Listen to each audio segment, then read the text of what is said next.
Donc je vais détailler maintenant le processus d'émission du Berlcoin.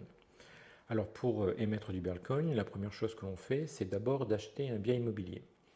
Il faut savoir que le bien immobilier est acheté avant l'émission de Berlcoin. Donc tous les Berlcoins qui sont en circulation ont un collatéral immobilier existant.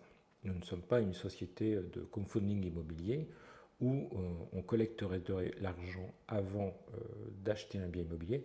Là, le bien immobilier existe avant. La deuxième étape consiste à créer un NFT. C'est un type particulier de token qui n'est pas fongible, c'est-à-dire qu'on ne peut pas diviser, et qui représente les droits intégraux du bien immobilier qui lui sert de collatéral. Alors cet NFT est conservé par la société qui va émettre le Berlcoin, et ensuite on va émettre un nombre de Berlcoin correspondant à la valeur de cet NFT. Donc par exemple, si le bien immobilier vaut 1 million d'euros, le NFT va valoir lui-même 1 million d'euros. Si le cours du Berlcoin était de 100 euros, eh bien on va créer 10 000 Berlcoins. Ces 10 000 Berlcoins vont donc être garantis par le NFT qui est lui-même garanti par le bien immobilier.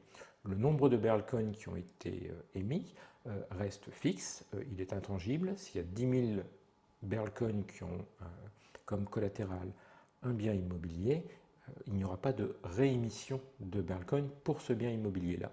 Donc on est absolument certain qu'il n'y a pas de dilution du capital. Enfin, trimestriellement, on met à jour le cours de référence du Berlcoin en utilisant l'index des banques allemandes, le VDP Immobilien Index Price.